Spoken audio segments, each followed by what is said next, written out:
We were talking just before we started about beauty standards. Both of us have worked in like mainstream media.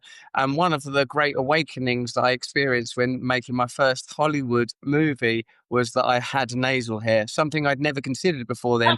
And from that moment on, a beauty standard was reached that I try never to compromise on. When I was making that film, I was introduced to new beauty standards. Now I know, like you, and when I tell people that I do this with you, by the way, you've got a lot of fans, a lot of male fans, a lot of fans. I'd say across the board, Sage is what I'd say.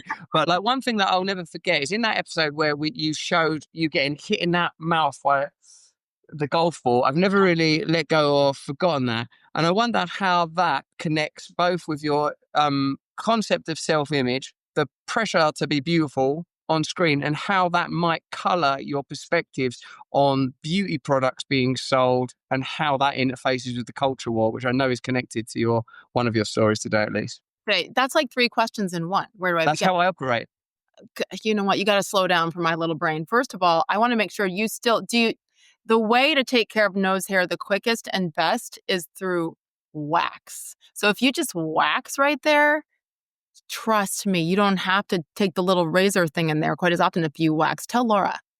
But do you know, listen, I can handle my own nostril hair. But the other thing is that I read something that you mustn't, you should only breathe nasally, that mouth breathing is bad for your respiratory system, and that the nose is a filtration and an excellent filtration system. And I did wonder whether trimming nasal hair at all was a bad idea. But look, I don't know how we've ended up on this. Is what happens without Dave Rubin. We end up Get really off tight on press. nostril hide, and I can see you're miming tweezers even now.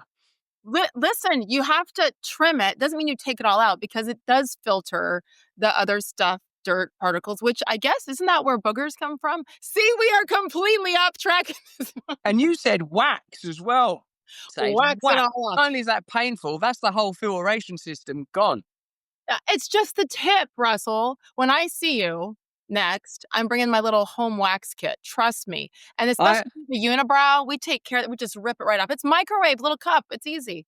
I'm pretty astonished that if the fact that someone said just the tip in this conversation and it was you. So Okay. do your beauty story.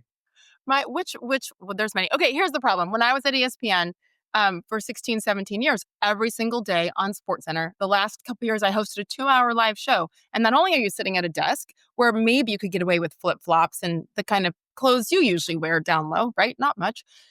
You have to fully stand and walk and talk and do highlights and interviews standing. So it is a full body shot. That did affect me here a little bit because you're like, oh gosh, sometimes think about it. Bars, restaurants, people watch without the audio. So they're not even listening to the greatness that I was spewing about whatever athlete or highlight.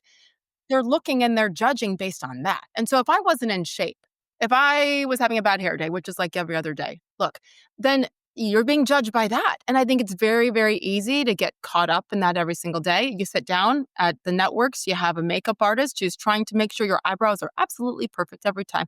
This image, the pressure to be perfect is real. And so then this started because Russell asked me how I'm doing, like, what do I do to stay in shape? I have a wedding in less than a month now. I'm getting married. I don't have a wedding. I'm the bride.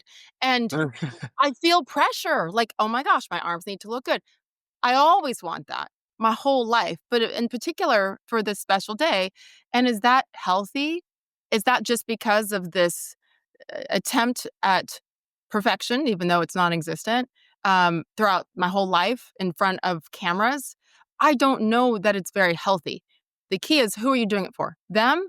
Then it's not healthy. If you're doing it for yourself to stay healthy, and in this case, build muscle once you're a woman in your 50s, that is a really good thing. But it's just the balance of not letting it get to your head here.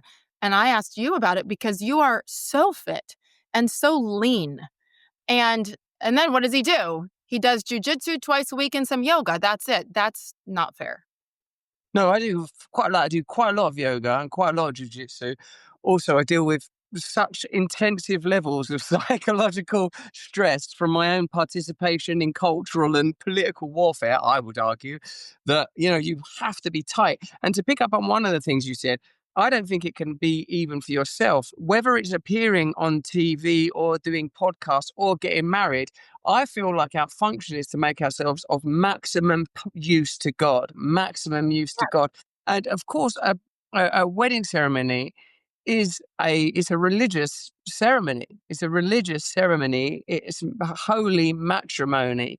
And I Yes. feel that when I think about doing stuff for myself, which I do, I generally default to I'm doing this for myself. I want to look good. I want people to care about me. I'm talking about myself. Um, and then I become unhappy after a while. It never fulfills me.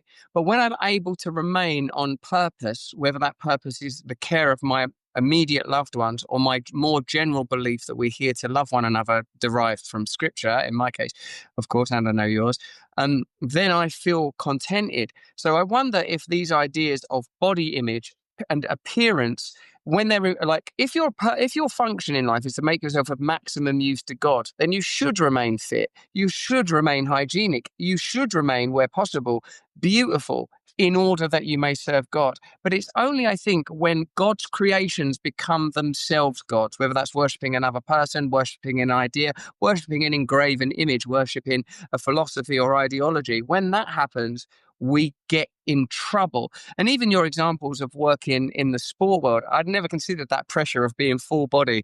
Most of my work's been done from the neck up stage, and it's a lot less pressure than making sure you have to have a good kitten heel or a nice pump on.